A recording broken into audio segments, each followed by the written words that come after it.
আমি আমার বক্তব্য শেষ করছি। আল্লাহ হাফেজ। ধন্যবাদ।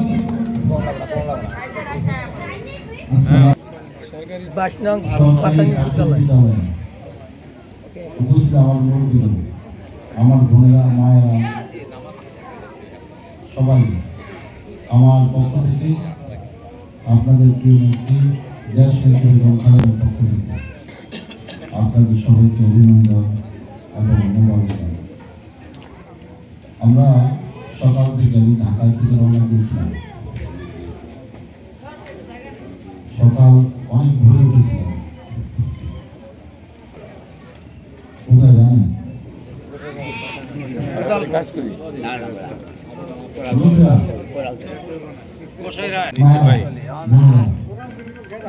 আমি আপনাদের পরিবারের একজন। আমি আমার পরিবারের কাছে আসছি। কেন আসলাম? পরিবারের কাছে প্রতীক দিয়ে বলছিল, তুমি তোমার পরিবারের কাছে ফিরে যাও, তুমি আমার সাথে কাজ করো। এবার তুমি আমার সাথে কাজ করো এবং তোমার পরিবারের সাথে কাজ করতে হবে। আমি 2018 সালে আসছিলাম। আজকে সারাদিন এই মহিষা ইউনিয়নের সকাল থেকে পর্যন্ত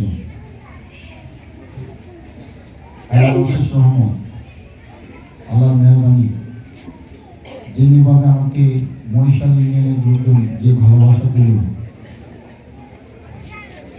আমি ভালোবাসা নেওয়ার জন্য এবং ভালোবাসা দেওয়ার জন্য এমনি করে 2018 সালে আসছিলাম। কিন্তু ভাগ্য পরিহাস, আমাকে রক্তাক্ত করা হলো, আমাকে হত্যার উদ্দেশ্যে রক্তাক্ত করা হলো। আমাকে ভেতরে আসতে দিল না।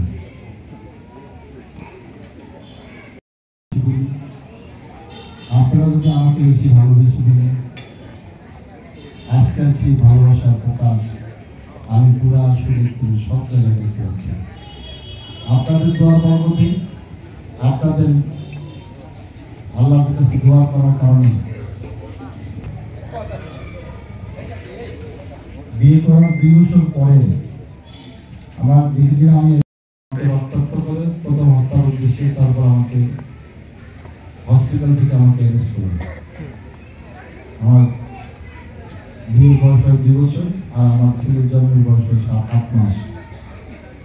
এই 8 মাসের বাচ্চাকে, একটা ছেলেকে রেখে আমি 8 বছর জেল কাটি। আমার অপরাধ ছিল কি? আমার অপরাধ ছিল আপনাদেরকে আমি কেন ভালোবাসতে আসবো, আমি আমার মায়ের কাছে কেন আসবো, আমি আমার বোনের কাছে কেন আসবো, আমি আমার ভাইয়ের কাছে কেন আসবো। আমাকে এখানে আসতে দিল না। আমি এই দীর্ঘ কারাবরণে, জেল জীবনে আমি সবসময় ভাবতাম, চিন্তা করতাম যে আমি কি আমার পরিবারের কাছে ফিরতে পারবো না, যেতে পারবো না। আমার পরিবারের মানুষগুলো আমাকে নিয়ে কি ভাবছে, আমি সবসময় জিনিসগুলো চিন্তা করতাম। আমার পরিবার ছেলে মানুষ আমাকে নিয়ে কি ভাবছে। গত 1 মাস যাবৎ আমি শরীর ঘুরছি সব জায়গায়। আমি জেলখানায় যে জিনিসটা চিন্তা করেছিলাম, আমি জেল জীবন থেকে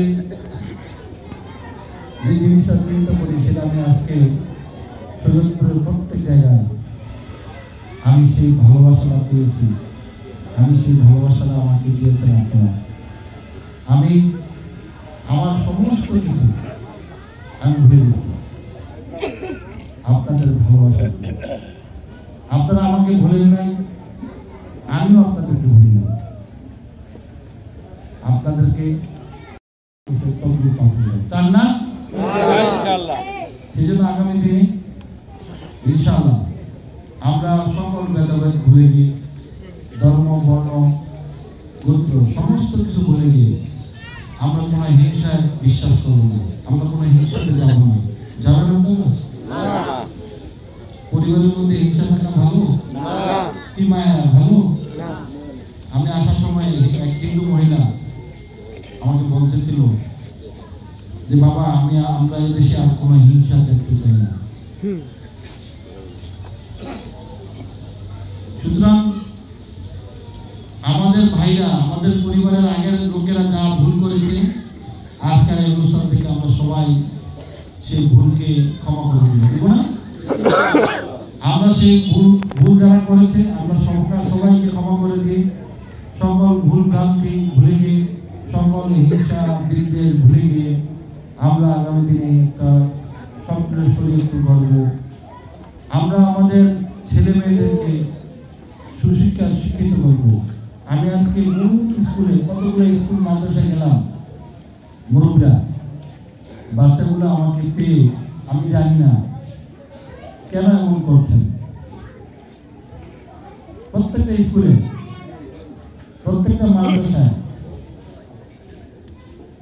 শিক্ষক শিক্ষকই, ছেলেরা মেয়েরা, ছোট ছোট বাচ্চারা সবাই,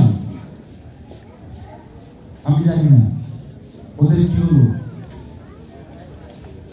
ওদের সাথে আমার মনে হচ্ছে যে ওদেরকে আমি অনেকদিন চিনি, ওরা আমাকে অনেকদিন চিনি, আমি ওদের অনেকদিন চিনি। আমি গেলাম প্রত্যেকটা স্কুলে, আমার গলা জড়িয়ে ধরে, কেউ আমার গলা ছাড়তে চায় না। মাসুম বাচ্চারা, আমার মুরব্বীরা, এই যে ভালোবাসা, এই যে বন্ধন। মায়েরা বাসায় গেলে পাক করতে হবে নাকি? নাহলে খাবেন কি রাতে?